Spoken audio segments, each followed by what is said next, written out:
School class 8। आज हिंदी में हम भारत की खोज का थर्ड लेसन पढ़ेंगे।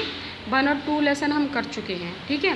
भारत के अतीत की सबसे पहली तस्वीर उस सिंधु घाटी सभ्यता मिलती है जिसके अवशेष सिंध में मोहनजोदड़ो और पश्चिम में पंजाब में हड़प्पा में मिले थे। भारत के अतीत की सबसे पहली तस्वीर उस सिंधु घाटी सभ्यता मिलती है जिसके अवशेष सिंध में मोहनजोदड़ो और पश्चिमी पंजाब में हड़प्पा में मिले थे। इन खुदाइयों ने प्राचीन सभ्यता की समझ में क्रांति ला दी थी। मोहनजोदड़ो और हड़प्पा एक दूसरे से काफ़ी दूरी पर हैं।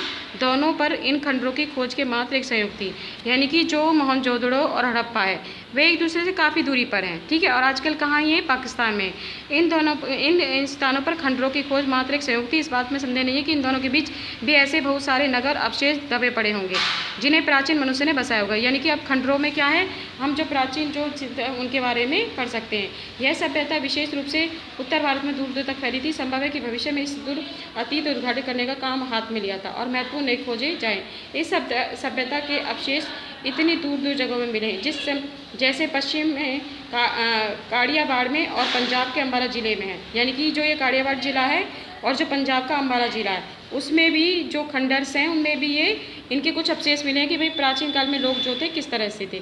यह विश्वास किया जाता है कि सभ्यता गंगा की घाटी तक फैली थी, इसलिए केवल सिंधु घाटी सभ्यता पर भी निर्णय बहुत अधिक है।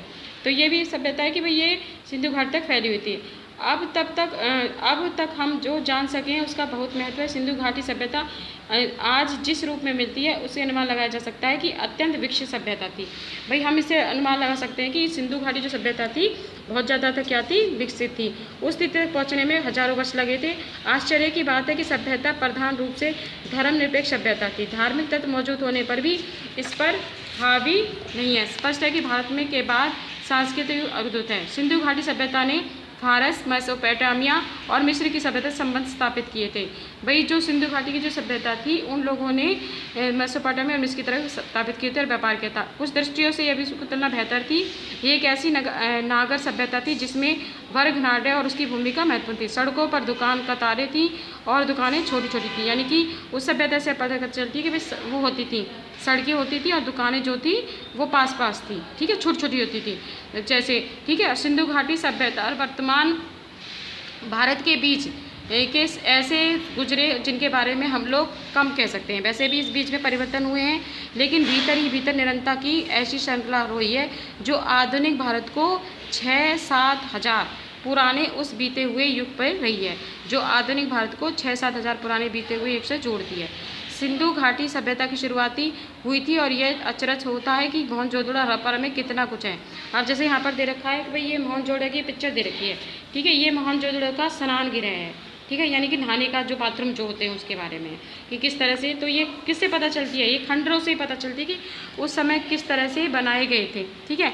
और परंपरा के रहन सहन की लोग प्रचलित रीति रिवाजों की दस्तकारी थी। यहाँ तक कि शासकों पोशाकों के फैशन की याद दिलाता है।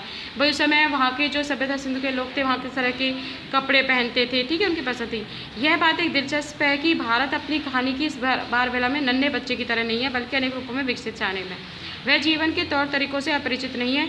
उसने कला और जीवन की सुख सुविधा में उल्लेखनीय तकनीकी और संस्कृति की उसके केवल सुंदर वस्तुओं का क्या नहीं किया, सर्जन नहीं किया, बल्कि आधुनिक सभ्यताओं के उपयोगी और ज़्यादा ठेठ चिन्हों, अच्छे हमामों और नालियों के तंत्र का क्या किया था, निर्माण किया था। वही सुख सुविधाओं में जो थी केवल सुंदर चीज़ों का सर्जन नहीं किया था बल्कि सभ्यता के उपयुक्त और ठेठ चिन्हों, अच्छे हमामों यानी कि जिसमें वो लेडीज रहती थी उनके नालियों के तंत्र का निर्माण भी किया है। समझ में आ गया। तो ये वहाँ की जो खंडर हैं उनकी सभ्यता से पता चलता है। अब है आर्यों का आना। सिंधु घाटी सभ्यता के लोग कौन थे, कहाँ से आए थे। अब ये नहीं पता कि भाई ये लोग कहाँ से आए थे, इसका हम पता नहीं रख सकते। ये संभावना है कि इनकी संस्कृति देश की संस्कृति थी, उसकी जड़ें और शाखाएं दक्षिण भारत में मिल सकती थी। कुछ विद्वानों को इस बात से दक्षिण भारत की द्रविड़ जाति और संस्कृति के बीच अनिवार्य समानता दिखाई पड़ती है। भाई ये नहीं कहा जा सकता भाई सिंधु घाटी के लोग कहाँ से आए थे। ठीक है। परंतु इनकी जो कुछ सभ्यताएं थी वो द्रविड़ जाति से थी। यदि प्राचीन समय में कुछ लोग भारत में आए तो यह घटना मोहनजोदड़ो के समय से कई हजार वर्षों तक घटी थी। सिंधु घाटी की सभ्यता के बारे में कुछ लोगों का कहना है कि उसका एकमात्र ऐसी किसी घटना से हो सके जिसकी कोई व्याख्या नहीं है। सिंधु नदी अपनी भयंकर बाढ़ों के लिए प्रसिद्ध थी। यानी कि जो सिंधु नदी है ना वो किसके लिए प्रसिद्ध थी कि भाई बहुत बाढ़ आती थी इस नदी में, जो नगरों को और गांवों को क्या ले जाती थी, बहा कर ले जाती थी। मौसम के परिवर्तन से क्या हुआ, जो ज़मीनें थी वो धीरे धीरे बाढ़ आने से क्या होती थी, ज़मीनें जो खिसक जाती थी, ज़मीन सूखती गई और खेतों पर रेगिस्तान छा गया। ठीक है, अब क्या हुआ था कि संभव हो गया भाई, एकदम परिवर्तन हुआ। मोहनजोदड़ो के खंडर अपने आप में इस बात का परिणीत है कि बालू की तह पर जमती है, जिससे शहर की ज़मीन की सतह पूरी तरह से ऊंची उठती है और नगरवासियों को मजबूर होकर पुरानी नींवों पर ऊंची मकान पर और खुदाई में निकाले गए मकान 2 या 3 मंजिल जान पड़ते हैं।